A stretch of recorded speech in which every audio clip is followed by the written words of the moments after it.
ವಿಶ್ವಾಸಾರ್ಹ ಸುದ್ದಿ ವಾಹಿನಿ PS ನ್ಯೂಸ್ 24/7 ಕನ್ನಡ ಚಾನೆಲ್ಗೆ ಆತ್ಮೀಯ ಸ್ವಾಗತ.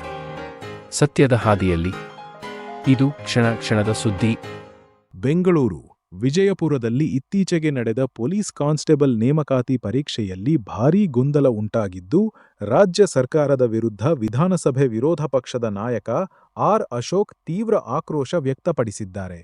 ಪರೀಕ್ಷಾ ಕೇಂದ್ರಗಳಲ್ಲಿ ಪ್ರಶ್ನೆ ಪತ್ರಿಕೆ ವಿತರಣೆ ಮಾಡುವುದರಲ್ಲಿ ತೀವ್ರ ವಿಳಂಬವಾಗಿದ್ದು, OMR ಶೀಟ್ಗಳ ಹಂಚಿಕೆಯಲ್ಲೂ ದೊಡ್ಡ ಮಟ್ಟದ ಗೊಂದಲ ನಿರ್ಮಾಣವಾಗಿತ್ತು. ಇದರಿಂದಾಗಿ ಪರೀಕ್ಷೆ ಬರೆಯಲು ಸಾಧ್ಯವಾಗದೆ ಅಭ್ಯರ್ಥಿಗಳು ಪರೀಕ್ಷಾ ಕೊಠಡಿಯಿಂದಲೇ ಹೊರನಡೆದಿದ್ದಾರೆ ಎಂದು ವರದಿಯಾಗಿದೆ.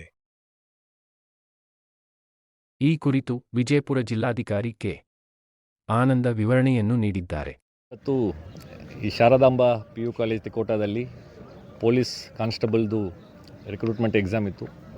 ಒಟ್ಟು ಜಿಲ್ಲೆಯಲ್ಲಿ 61 ಕೇಂದ್ರಗಳ ಪೈಕಿ ಇದು ಕೂಡ ಒಂದು ಕೇಂದ್ರವಾಗಿತ್ತು. ಬೆಳಗ್ಗೆ 9:15 ಅಲ್ಲಿ ಟೈಮಿಗೆ ಇಲ್ಲಿ ಬಂದು ಪ್ರಶ್ನೆ ಪತ್ರಿಕೆಗಳು ರೀಚ್ ಆಗಿದ್ದು, ತದನಂತರ ಇಲ್ಲಿ ಸೆಂಟರ್ ಸೂಪರ್ವೈಸರು SOP ಪ್ರಕಾರ ಆ ಪೇಪರ್ಸ್ಗಳನ್ನು ಕ್ವೆಶ್ಚನ್ ಪೇಪರ್ಸ್ಗಳನ್ನು ಪ್ರತಿಯೊಂದು ಕೊಠಡಿನಲ್ಲಿರುವಂಥ ವಿದ್ಯಾರ್ಥಿಗಳಿಗೂ ಕೂಡ ಅದನ್ನು ಕೊಟ್ಟು ಓಪನ್ ಮಾಡಿ ಫಸ್ಟ್ ಡಿಸ್ಟ್ರಿಬ್ಯೂಟ್ ಮಾಡಿದ್ದಾರೆ. ತದನಂತರ OMR ಶೀಟ್ಗಳು ಕೂಡ ಅದರ ಡಿಸ್ಟ್ರಿಬ್ಯೂಷನ್ ಆಗಿದೆ.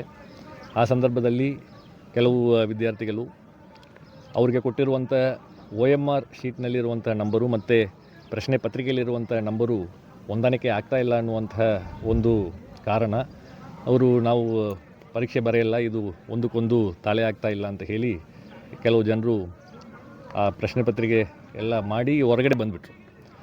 ಹೊರಗಡೆ ಬಂದಾದ ಮೇಲ್ಗಡೆ ಇಲ್ಲಿ ಸೆಂಟರ್ ಸೂಪರ್ವೈಸರು ಮತ್ತು ಚೀಫು ಎಲ್ಲರೂ ಈ ರೀತಿಯಾದಂತಹ KEA SOP ಪ್ರಕಾರ ಒಂದು ಪ್ರಶ್ನೆ ಪತ್ರಿಕೆ ಮತ್ತು ಅದರಲ್ಲಿ ಏನು OMR ಸಪ್ರೇಟ್ ಇರ್ತದೆ, ಅದು ಎರಡಕ್ಕೂ ಕೂಡ ಒಂದೇ ನಂಬರ್ ಇರಬೇಕಂತ ಇಲ್ಲ.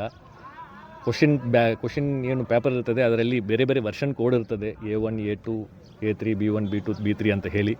ಆ ವರ್ಷನ್ ಕೋಡ್ ಆ ಪ್ರಶ್ನೆ ಪತ್ರಿಕೆಯಲ್ಲಿರುವಂಥದ್ದನ್ನು OMR ಶೀಟ್ನಲ್ಲಿ ನಮೂದಿ ಮಾಡಿಕೊಂಡು ಅವರು ಅಡ್ಮಿಟ್ ಕಾರ್ಡ್. ಇದು ಕ್ಷಣ ಕ್ಷಣದ ಸುದ್ದಿ.